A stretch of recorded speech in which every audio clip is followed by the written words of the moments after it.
శ్రీమాత్రే నమః. అందరికీ నమస్కారం అండి. అందరూ ఎలా ఉన్నారు? బాగున్నారా? మేము కూడా చాలా బాగున్నామండి. ఈ వీడియో మొన్న తొలి శ్రావణ శుక్రవారం రోజు వీడియో అండి. నేను పూజ చేసుకున్నాను కదా! మొదటి వారమే చేసుకున్నానండి. ఆడవాళ్ళకి కొన్ని ఇబ్బందులుంటాయి కదా! మీకు తెలియనిదేముంది.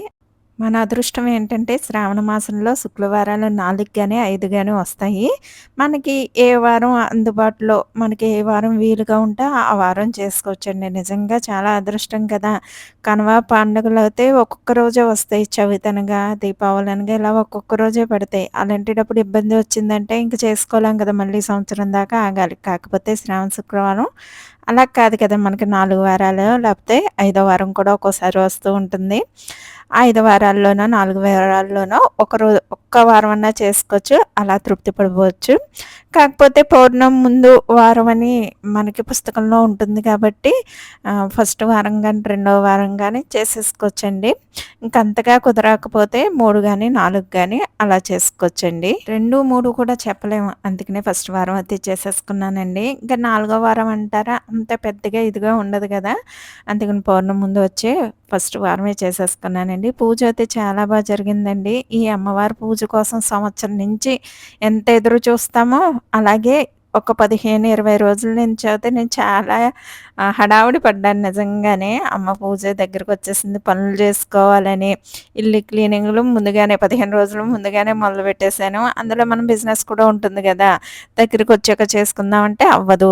అలాగే శ్రావణ మాసంలో దులుపులయ్యి క్లీనింగ్‌లు అసలు చేసుకోకూడదు. ముందునే చేసుకొని పెట్టుకోవాలి కాబట్టి, ఇంక నాకు అవకాశం ఉన్నప్పుడల్లా క్లీన్ చేసుకుంటూ వచ్చేసానండి. ఈ సంవత్సరం అసలు చేసినట్టే అనిపించలేదు. పెద్ద ఇబ్బంది పడలేదు కూడా నేను. చాలా జరిగింది అన్నీ కూడాని. ఆషాఢంలోనే షాపింగ్ కూడా చేసేసుకున్నాను కదండీ! శారీస్ తీసుకోవటం, గాజులు, పసుపు కుంకాలు అలాగా షాపింగ్ అంతా గుర్తుకొచ్చినప్పుడల్లా, వెళ్ళినప్పుడల్లా ఏది గుర్తుకొస్తే తెచ్చేసుకొని పెట్టేసుకునేదాన్ని. ఎప్పుడు కూడా అలాగే చేసుకోవాలండి.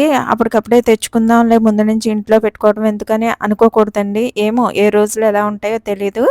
ఏ వారం నోచుకుంటామో తెలీదు కదండీ! అప్పటికప్పుడు అనుకుంటే అయన్నీ ఎక్కడి నుంచొస్తాయి. అందుకనే ముందుగానే అన్నీ తెచ్చిపెట్టుకున్నామనుకోండి, అప్పటికప్పుడు అనుకున్నా చక్కగా పూజ అయితే జరిగిపోతుంది. ఏ ఇబ్బంది లేకుండాని. పూజ కూడా చాలా ప్రశాంతంగా జరిగిందండి. ఫోన్‌లో పెట్టుకునే నేను పూజ చేసుకున్నాను. ఎందుకంటే ఒకరోజు ముందునే వీడియోస్ అన్నీ చూసాను. నా పూజకి దగ్గరగా ఎలా చేయిస్తున్నారా గురువుగారు అనే వీడియోలు చూసుకున్నాననమాట.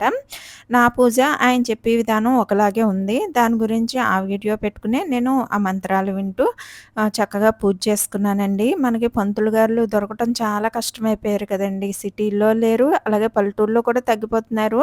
ఉన్నా కానీ తొలినోము వాళ్ళకే ఎక్కువ వెళ్తున్నారు. మనకులాంటి ఇంట్లో పూజ చేసుకునే వాళ్ళకి తగ్గిపోయారు కదండీ! అందుకనే గురువుగారిని ఇంకా ఆయనే బ్రహ్మ అనుకుని మనసులో తలుచుకుని ఇంక ఫోన్ పెట్టుకుని అయితే పూజా కార్యక్రమం చేసుకున్నానండి. చాలా చేయించారు పూజ బావుంది. ఎందుకంటే నేను ఫస్ట్ నుంచి ఎలా చేసుకుంటానో అలాగే చెప్తున్నారు. అందుకని మన సైడ్ ఆయనే అనుకుంటున్నాను నేను. అందుకని అలా ఆయన చెప్పిన విధంగా చేసేసుకుంటున్నానండి. పూజ అయితే చాలా జరిగింది. నా శాయశక్తులా నాకు స్తోమత కొలది పూజనైతే చేసుకున్నానండి. నేను మొదటి నుంచి అంటే నాకు పెళ్ళైన సంవత్సరం నుంచి నాకు తొలినోము ఎలా నోయించారో ఆ విధంగానే ప్రతి సంవత్సరం ఇలాగే కలశం పెట్టుకొని చేసుకుంటానండి. కొందరికి కలశం ఆనమై ఉంటది. కొందరికి ఉండదు. కొందరు పటం పెట్టుకొని చేసుకుంటారు. నేను లక్ష్మీ విగ్రహం వెండిది ఉందండి నా దగ్గర. అది పెట్టుకొని కలశం ముందు పెట్టుకొని అమ్మవారికి పూజ చేసుకున్నానండి. పిండి వంటలు ఒక 5 రకాల పిండి వంటలు వండానండి. గారెలు, బూరెలు, పులిహోర, అత్తీసర, పరమాన్నం అలాగా 5 రకాలు వండుకున్నాను. చల్లిడి వడపప్పు అలాగే పానకం పెట్టుకున్నాను. పచ్చి శనగలు వాయినంలో పెట్టానండి. చీరా జాకెట్ తీసుకొని ఇంకా శనగలు కూడా పచ్చి శనగలు వాయినం కింద పెట్టుకున్నాననమాట. ఇలా చేసుకున్నాను. ఇంక ఇలాగే చేయించారు నాకు. అందుకని ఇంక ఆ విధంగానే ఫాలో అయిపోతున్నానండి. ఇంకా ఎవరికి ఏ విధంగా ఫస్ట్ నుంచి ఉంది అలా చేసుకుంటే చాలా మంచిదండి. ఇలా అంటున్నానని తప్పుగా ఎవరు తీసుకోవద్దండి. ఎందుకంటే నా వీడియోస్ చూసి వాళ్ళందరూ నా మంచి కోరుకునే వాళ్ళే, నన్ను ఇష్టపడే వాళ్ళే కాబట్టే నా సిస్టర్స్ అందరికీ చెప్తున్నాను సిస్టర్స్, మీరెవ్వరు ఏమీ ఫీల్ అవ్వద్దు ఇలా అంటున్నానని. మీకు మీ పేరెంట్స్ అవుతే, మీ అత్తగారు అవుతే మీకు ఏ విధంగా ఇచ్చారో నోముని ఆ విధంగానే చేసుకోండి. ఎందుకంటే ఇప్పుడు గురువుగారులు కూడా పదే, పదే, పదే చెప్తున్నారండి. అసలా అమ్మవారు ఫేసులు పెట్టొద్దు, సగం మొహంతో అమ్మవారిని పూజించొచ్చుదు, అలా విగ్రహాలను పెట్టొద్దు, కాళ్ళు వేళ్ళు, చేతులు వేళ్ళు, అలాగే బాడీ వేరు ఇలా ఇలా కింద పెడుతున్నారు. అలా పెట్టకండి, అయి దోషాలు ఉంటాయి. అలా పెడితే చాలా పూజా కార్యక్రమాలుంటాయి. పంతులు గారిని పెట్టుకొని చేసుకోవాలి అని చాలా గట్టిగా చెప్తున్నారండి. పూజ అయిపోయిన తర్వాత మొన్నాడు అమ్మవారిని కదపాలంటేనే మనసు అంతోలా ఉంటది. కలశం పెట్టి తీయాలంటేనే అమ్మవారిని పంపించాలనిపించదు అసల. ఏ గృహిణికి కూడా అమ్మవారిని, లక్ష్మీ అమ్మవారిని పంపించాలని ఉండదు గదా! కాకపోతే మన రూల్స్ మనం పాటించాలి కాబట్టే కలశాన్నెత్తుతాం. అలాంటిది అమ్మవారి బొమ్మను అంత అలంకరణ చేశాక కాళ్ళకి కాళ్ళు, చేతులకి చేతులు తీస్తా ఉంటే చాలా బాధనిపిస్తుందండి నాకైతేని. రెడీ చేయటానికే చాలా కష్టపడి చేస్తారు కదా! ఎంత అలంకరణతోనో చేస్తారు. అలాంటిది మళ్ళీ అయిపోయిన తర్వాత అయన్నీ తీయాలంటే చాలా బాధనిపిస్తదండి మనసుకి. ఎందుకండి లేనిపోని ఇయన్నీ చేసుకోవటం, మనం ఎప్పుడు ఎలా చేసుకున్నామో అలా చేసుకుంటే అంటే తృప్తిగా ఆనందం.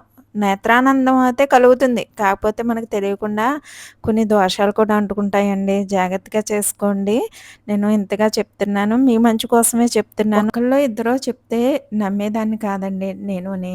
కాకపోతే ఎంతమంది గురువులు చెప్తున్నారో మన చిర్రావూరు గారు, అలాగే చాగంటి కోటేశ్వరరావు గారు, ఇలా చాలామంది దగ్గర విన్నానండి.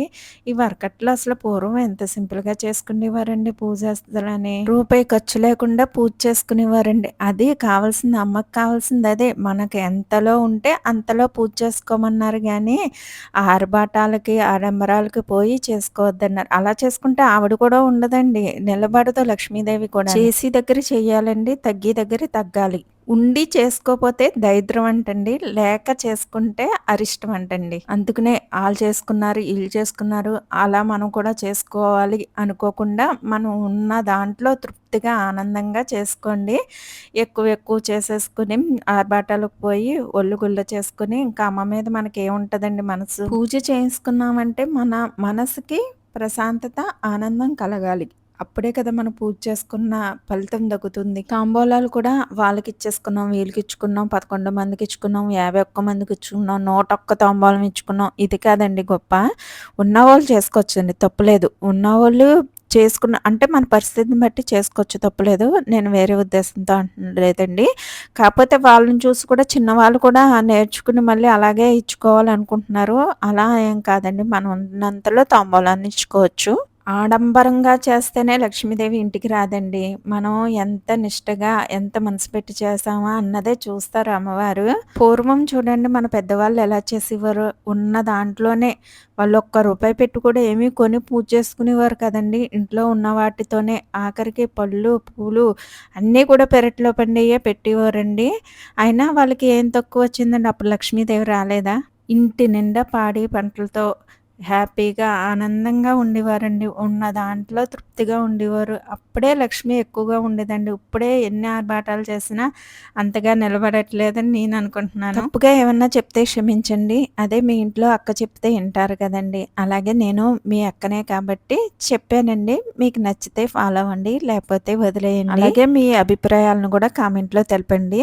వీడియో నచ్చినట్లయితే ఒక లైక్ ఇవ్వండి, షేర్ చేయండి, సబ్స్క్రైబ్ చేసుకోవడం మర్చిపోవద్దండి. పూజ అయితే చాలా జరిగింది. ఉదయం పూజ చేసుకున్నాను. అలాగే సంధ్యా దీపారాధన కూడా చేసుకున్నాను. మొన్నాడు అంతా క్లీన్ చేసుకుని మళ్ళీ ఉద్వాసన పలకాలి కదా! అమ్మవారిని పంపాలి కదా! మనసులో అయితే పంపాలని లేదు. కానీ తప్పదు పంపాలి అమ్మవారిని. ఎప్పుడు మన ఇంట్లోనే ఉంటుందండి అమ్మవారు. అందరూ బావుండాలి. అందులో నేను కూడా ఉండాలని మనస్ఫూర్తిగా అయితే కోరుకుంటున్నాను. ఈ శ్రావణ మాసం అంతా కూడా చక్కగా మన ఇళ్ళల్లో పొద్దున్న, సాయంకాలం దీపారాధన చేసుకుని ధూపం వేసుకుంటే చాలా మంచిదండి. అలా సాయంకాలం కుదరకపోతే ఉదయం పూట ధూపం వేసుకుంటే మంచి పాజిటివ్ ఎనర్జీ ఉంటదండి. నెగెటివ్ అంతా పోతుంది. ఇంక ఈ శ్రావణ మాసం అంతా మనం చక్కగా అమ్మవారిని కొలుచుకుందామండి. శ్రీమాత్రే నమః.